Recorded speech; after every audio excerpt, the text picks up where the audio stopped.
So as NFL free agency is now officially open. I know in the past few days the tampering window was open, allowing players to negotiate deals with teams, but now they can officially sign with those respective teams. So free agency is fully it's in full swing, it's fully underway, and the Lions have been a little quiet.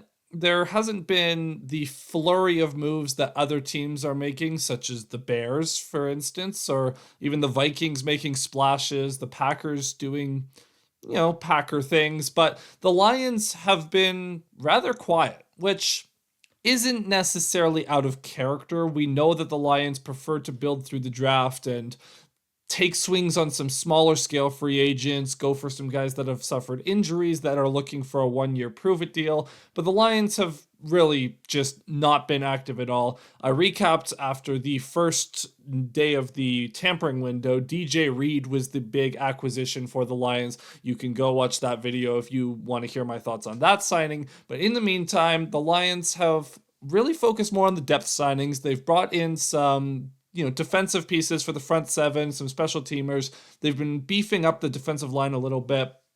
So, today we're just going to talk about that. First things first, though, we have to talk about some of the departures. And one of them is unfortunate, man. Ifeatu Melifonwu signs a 1 year, $4 million deal with the Miami Dolphins. This is tough because Melifonwu, part of that fantastic 2021 draft class, he's a great player. He's a very talented player, was drafted as an outside corner and then transitioned to safety. And for a player that didn't really have a lot of snaps at corner in the NFL because of injuries, there was a lot of questions surrounding whether or not this would be a wise move. Then when he gets on the field late in the season in 2023, he absolutely shines. He shows out as a true, he was a star down the stretch there. He was having his breakout campaign. And then to start 2024, you're thinking, okay, the Lions have this three-headed monster, Kirby Joseph, Brian Branch, and Melifonwu, and he's hurt again. And then Melifonwu, for most of the 2024 season, was injured. He looked like he was coming back. He was in his 21-day activation window, and during that, he picked up another injury. So the Lions ended up having to activate him just to place him back on injured reserve, which summarizes his career in Detroit, I guess. Very talented player, just couldn't stay on the field and couldn't be trusted to stay on the field. The best ability a player can have is availability, so that's why Melifonwu is only getting the deal that he did. And if he's able to stay healthy, if he plays 14, 15, 16, 17 games for Miami next year, you could see him maybe cash in on a bigger deal next offseason. But it's a great buy low for Miami. They did lose Javon Holland, so they do downgrade at safety. But Melifonwu, good young bet to make. We'll just have to see if Melifonwu can stay healthy in Miami, because there is something there. There is a real player there, but just wasn't meant to be in Detroit, because the Lions need someone that is a little bit more trustworthy, and I can respect that. But now the third safety spot is a position the Lions do need to fill, so that's just something else to monitor throughout the rest of the offseason. The other player that left, again, unfortunate because he was a rock star here in Detroit, Kevin Zeitler leaves to the Tennessee Titans on a 1 year, $9 million deal. He was fantastic for the Lions last year. It was a 1 year, $6 million contract he signed in Detroit, and he had one of the better seasons of his career. Unfortunately, he was injured for that playoff game. Christian Mahogany did come in and play fantastically in his stead, but Zeitler was great all season. The right side of that Lions O-line, Ragnow, Zeitler, Sewell, unbelievable. The best right side in the league, probably, maybe the Eagles, I don't know, but this is one where just it's a combination of the player wanting to leave, because I believe he has family in the Tennessee area, and the Lions, they maybe don't want to pony up that $9 million. They have big extensions looming, so unfortunate. I would have liked to keep that player in Detroit, but at the end of the day, it's not that big of a deal.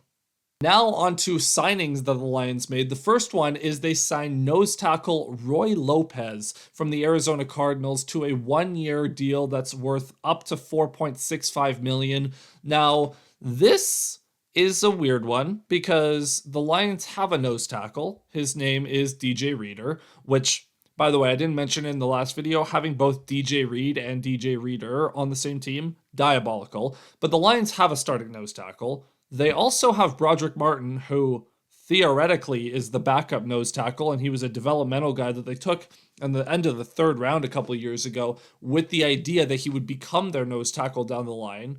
DJ Reader was mentoring him throughout the last season, and now the Lions bring in another nose tackle, and not for nothing. Like 4.65 million, it seems cheap, and it is, but for a third string nose tackle or a backup nose tackle that won't really see the field, it is a little curious. So I'm assuming the Lions have plans bigger than be behind Broderick Martin on the depth chart. There's no way that the Lions would deploy him like that with this contract that they've given him. So it's going to be interesting to see how they use him. We're going to have to wait to see until training camp to kind of get a full scope of what's going on with the Lions defensive line, but a good run stopper, good nose tackle to have as depth. You know, he's not going to be the run stopper DJ Reader is, but not many people are in the league. So it is curious, but I mean, let Brad cook, I guess. And the Lions, they bring everyone in that they bring into the organization for a reason. So I'm very curious to hear what Holmes has to say when he does face the media and does face questions about this, because yeah, this one is not a signing. It's not a big signing at all. It's not a big splash. It's just curious. Now, as for a signing that is the opposite, it's cheap, but it is a slam dunk. Levi Onwuzurike stays in Detroit on a 1-year, $5.5 million deal. Now, Onwuzurike, like Ifeatu Melifonwu, has had severe injury issues in his career so far. And if you're looking back at the Lions draft classes through the years, this was the first pick people considered a miss in the Brad Holmes era. It was only his second pick, you know. He picked Penei Sewell, then Levi, and then Aleem McNeil in that first draft. But this,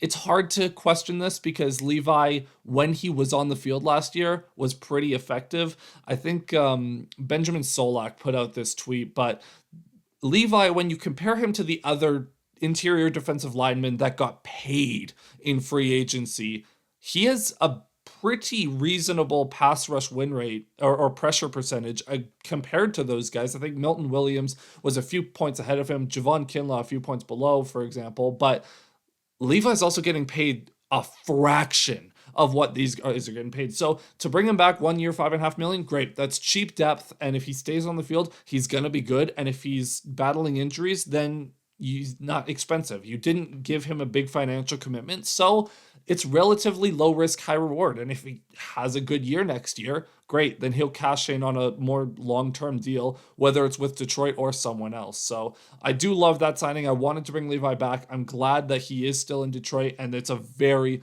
very team-friendly deal. Then another signing, the Lions brought in special teams linebacker Grant Stewart on a 1-year deal coming over from the Colts.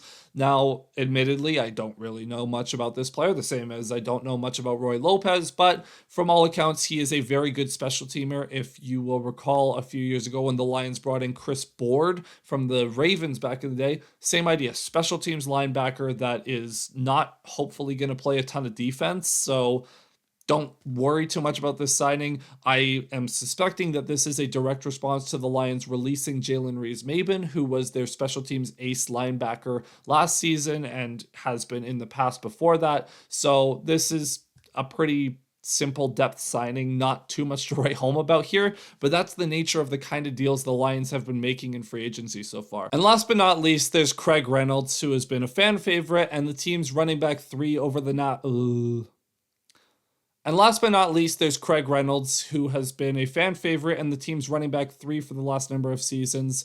Now, there's the infamous clip a few years ago from Hard Knocks of Dan Campbell asking the Lions coaches whether or not they would regret cutting him at the end of training camp. And at the time, offensive assistant and now offensive coordinator Johnny Morton was the one who stood up and said, no, this guy represents everything that we're about. Why would we get rid of that? Just because there might be a more talented guy, but Reynolds works harder and he represents the tenacity the Lions are looking for, and he's been more productive than some of these flashier guys. So why would we get rid of him? So he comes back. He actually doesn't get tendered as a restricted free agent. He gets I guess released and then re-signed is going to be the official designation there. So he's back. I don't know the type of commitment yet. We don't know the type of contract, but all we know is that Craig Reynolds will be back with the Detroit Lions, and he will compete with Sione Vaki for the running back 3 role once again. And we'll just have to see what happens in training camp. But as of now, as of this recording, and as of the time of this video, that is the amount of, like, that's all the free agent news related to the Lions.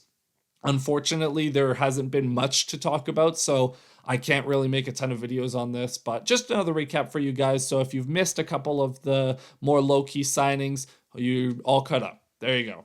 Congrats, you're caught up now. Now, the Lions' rivals have been making splashier moves, and I think I'll do a recap of what the Packers, Vikings, and Bears did at some point in the next week and a half here, kind of as free agency settles down a little bit after the initial flurry. But that's going to be it for this video. Thank you so much for watching. If you've made it this far, make sure to hit like and subscribe with the notification bell so you don't miss any future uploads. I'll see you guys next time. Cheers.